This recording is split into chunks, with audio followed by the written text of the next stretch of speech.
Today we're going to hear from 6 nominees. Andre Mathis, nominated to the 6th Circuit. Jessica Clark, the Southern District of New York. Hector Gonzalez, Eastern District of New York. Fred Slaughter, Central District of California. Sharon Franklin, serve as chair of the Privacy and Civil Liberties Oversight Board, and Beth Williams, nominated to serve as a member of that board. For everyone's awareness, we'll recess the hearing at 10:15 to allow senators to journey to the Capitol for a ceremony honoring the late Senator Harry Reid. We'll gavel the hearing back in at 1 p.m. and pick up where we left off. Senator Reid was a dear friend and colleague. He was kind enough to appoint me to this committee a mere 25 years ago, and I wouldn't be here without him. I want to thank Ranking Member Grassley and his staff for working with us to find a way to allow members to honor Senator Reid. Before I turn to the Ranking Member and several of our colleagues, I have the honor of introducing 3 of the 4 nominees. Andre Mathis to the 6th Circuit, Sharon Franklin and Beth Williams to the, it's a long name, Privacy and Civil Liberties Oversight Board. Let me start with Mr. Mathis. Thank you for being here and bringing your family with you. You're a lifelong Tennessean, dedicating your life and career to your state and community. You're born in Memphis, received both his undergraduate and law degrees from the University of Memphis. You're certainly homegrown. After graduating from law school, Mr. Mathis joined Glankler Brown, a firm located in your hometown of Memphis, worked as an associate for 9 or 10 years, and then a member of the firm's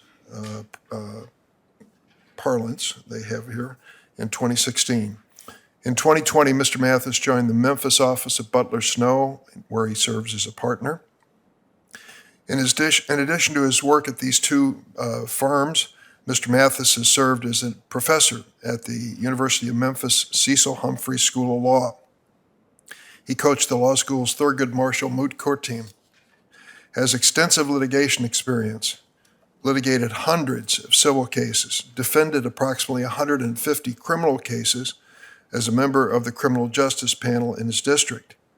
Notably, and this is important because some of the cases I'm going to mention were controversial, you've never turned down a court-appointed representation for any reason other than a conflict of interest.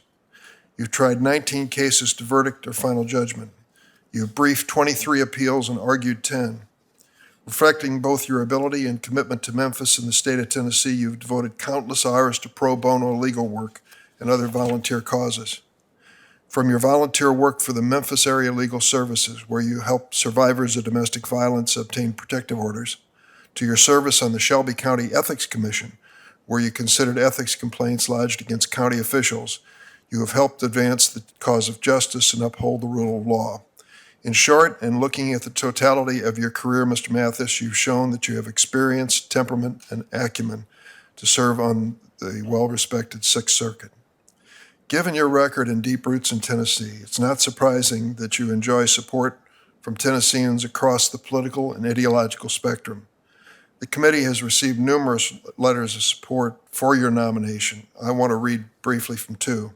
Fred Smith may not be well known to everyone in the room, but certainly the people of Tennessee. He's the founder and CEO and chairman of Federal Express, a company headquartered in Memphis. He wrote in support of your nomination, quote, "Andre is truly a credit to the profession of law, and I believe that he will be as much or more of a credit to the judiciary."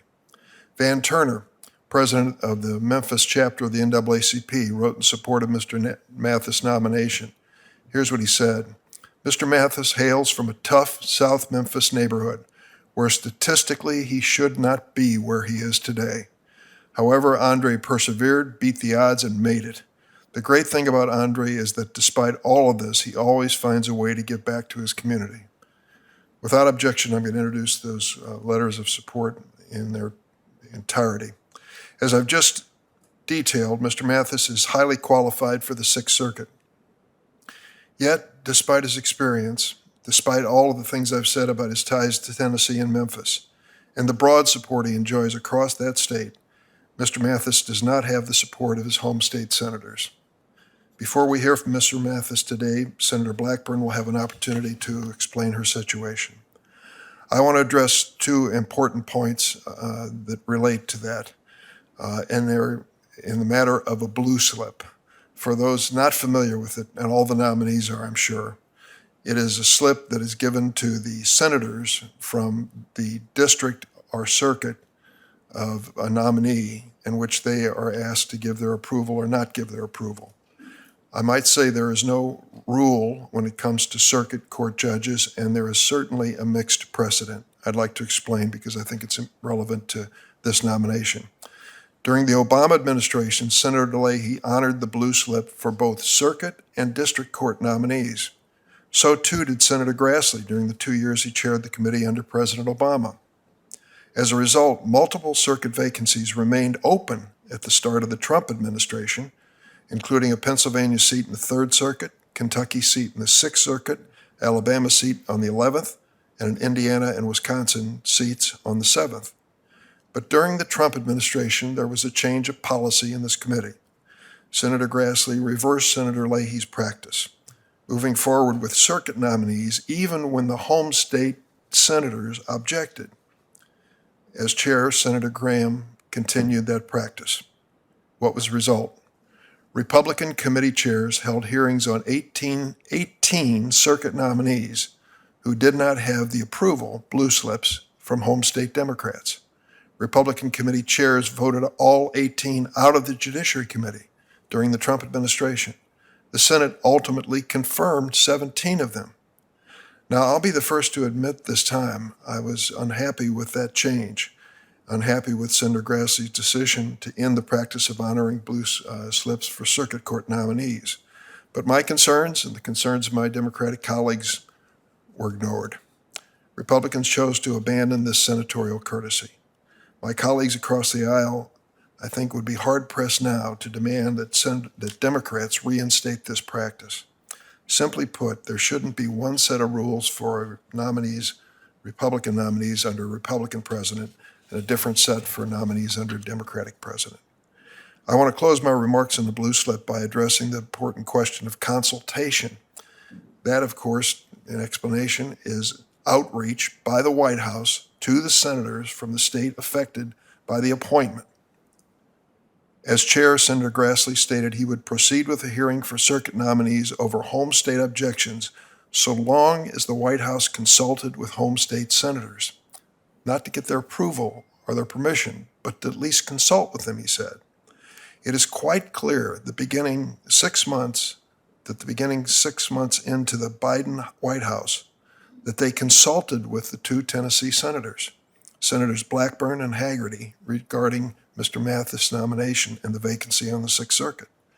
The White House had multiple communications with the Tennessee senators' offices and even considered and interviewed the one person that they suggested and recommended for the vacancy. Moreover, the White House made Mr. Mathis available to meet with the Tennessee senators and to be interviewed by their staff, which he was. For the record, the staffers who interviewed Mr. Mathis waited 6 months after that meeting before raising any question about his qualifications. 6 months. My good friend Senator Grassley said the following in 2017. The White House may disagree with senators and may determine that a different individual is more suited to serve on the circuit court. So long as there is consultation, the president generally gets to make the call. So I won't let senators abuse the blue slip to block qualified nominees for political or ideological reasons, said Senator Grassley. I'm going to take the same approach. Senators Blackburn and Hagerty may have preferred a different individual for the 6th Circuit, but the White House consulted with them, and Mr. Mathis made himself available for an interview by their staff. And he's, in my estimation, undeniably qualified for the position. Consistent with the precedent set by the previous 2 committee chairs, we're going to proceed today with a hearing on his nomination. Let me take a moment to introduce our 2 nominees to the Privacy and Civil Liberties Oversight Board. Following the September 11th terrorist attacks, the 9/11 Commission recommended the creation of this board. I worked on a bipartisan basis with Senator Susan Collins of Maine to establish it. Now, as many of us know, this is a bipartisan board with 5 members, 3 from the president's party, 2 from the other party. Our nominees today are a reflection of that bipartisanship, an important reminder that balancing the protection of American civil liberties with national security interest is in all of our best interest. Today, we're going to consider Sharon Bradford Franklin, nominated to be chair of the board, graduate of Harvard and Yale. After graduating law school, spent a year clerking for the Honorable Jane Roth on the U.S. District Court for the District of Delaware and the Third Circuit. In the years since, Ms. Franklin has dedicated her career to working in legal policy. She currently leads the Center for Democracy and Technology Security and Surveillance, and before that directed cybersecurity and surveillance at the New America's Open Technology Institute. Perhaps most notable, however, is her tenure with this board itself. She served as executive director for the board from 2013 to 2017.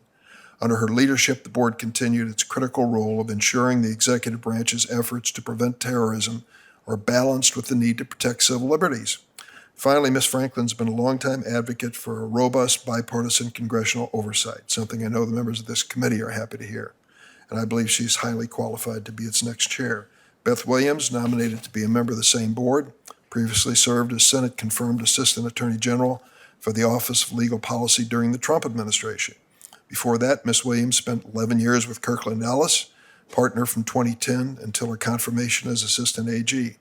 Before working in private practice, served as special counsel to this committee, working on nominations to the Supreme Court. Prior to that, clerked for Judge Richard Wesley on the Second Circuit, graduate of Harvard College, Harvard Law. The fact that Ms. Williams and Ms. Franklin are appearing together is a testament to bipartisanship, both in the nomination process and in the design of this board. I look forward to the committee processing both nominations expeditiously. And with that, the other nominees will be introduced when the second panel is brought before us.